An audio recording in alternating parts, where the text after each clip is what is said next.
Last year, something happened in India that almost nobody talked about. Most of the Indian IT companies started making profits with fewer engineers. That's not a slowdown, that's actually a shift. Now, everyone are quietly asking these questions.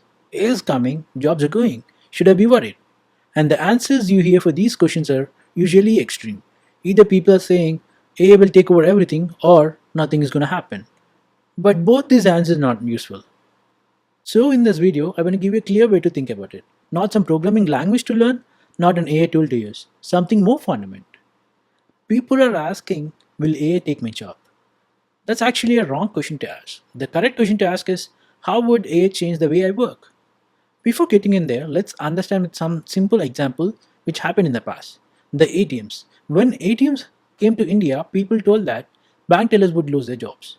But what happened was completely opposite. Instead of people losing their jobs, banks actually created the new jobs. How and why? ATMs replaced the most repetitive process of cash withdrawals. Before ATMs, the cash withdrawals used to happen completely offline. They have to walk into the bank and they have to fill in the bank withdrawal form and they used to get the withdrawal done that way. But due to an ATM, the process of withdrawal has been changed and completely automated and it has saved a lot of time and money. So banks use the saved money to open new and new branches. And the new and new branches needed new people to operate them. So ATMs, instead of killing the jobs, it created the new jobs. Similarly, any technology, when it is introduced, it would kill certain type of work, but it would create new work. And it's happening same with AI. AI is going to remove some kind of work, but it is going to create new work. Now, this is not theory anymore. It's already visible. TCS, for nearly 2 decades, hired more and more people every year. But for the very first time last year, they slowed down their hiring and the headcount dropped. But what about the profits? Their profits remain strong. Less people, similar or higher output. That's not because engineers suddenly become less valuable, but that's because AI tools become more powerful. AI and automation are doing the part of the work which earlier needed a lot of people. And this isn't just one company. And companies like Wipro, Infosys are doing the same, and thousands are getting replaced in the recent past. And this is not a prediction anymore, it's already visible in the results. The era where basic, repeatable work guaranteed a job is changing. It's not going to disappear overnight, but there is definitely a shift. So now the real question is, who is going to be affected by this?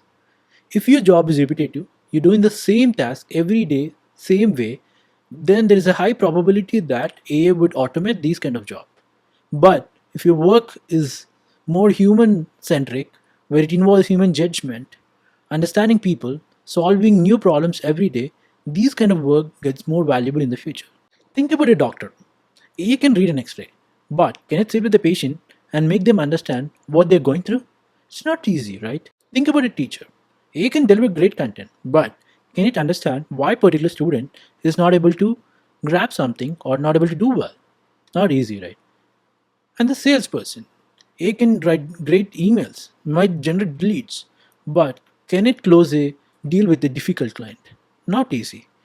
So the pattern is very clear. The more human your work is, the more safer you are. This is not a theory or something, but the people who are building the systems are saying that. The CEO of Anthropic, Dario, in Nikhil Kamar's podcast, told that the work involving human judgment, real world decisions, and traditional engineering has more value in the future. Not because AI cannot assist there, but those problems are less predictable and harder to automate. The more human your work is, the more safer you are. The more mechanical your work is, the more exposed you are. Now, here is where this becomes bigger than just individual jobs. India built its growth on one powerful idea. We have millions of English speaking workers who can do global work at lower cost. For years, this has worked greatly for India. Now, the Indian IT sector is valued at $280 billion. This says how it worked well for India. But now, due to AI, the importance of being cost advantage is reduced. If a company can use AI to do what larger team was doing, the need of outsourcing the exact work reduces. So, this is not just about the jobs. This is about India's role in the global system. Can we move from executing work to creating value? From doing tasks to designing solutions? That's the real shift India has to go through. So, what do you actually do with this? Not courses, not tools. Just simple way to think about it. Ask yourself honestly, is your work becoming more mechanical over time or more human judgment over time? If it is more mechanical over time, then that's a signal. If it is more human judgment, then you are at advantage. Right now, the people who are doing well are not just good at coding, but they are combining the technical abilities with the context. An engineer with business understanding, an analyst with great communication, a developer with product thinking. These are the roles which are doing well right now and going to flourish in the future. And one more thing, if your plan is to just wait and see, I would say that's the riskiest approach you can take. Because the change isn't coming, it's already here. And the only question is, are you adjusting to it? Or just watching it happen? The more clear you understand the system, the less confusing it becomes. Understand where you are in this ARS and upgrade yourself if you are lagging behind.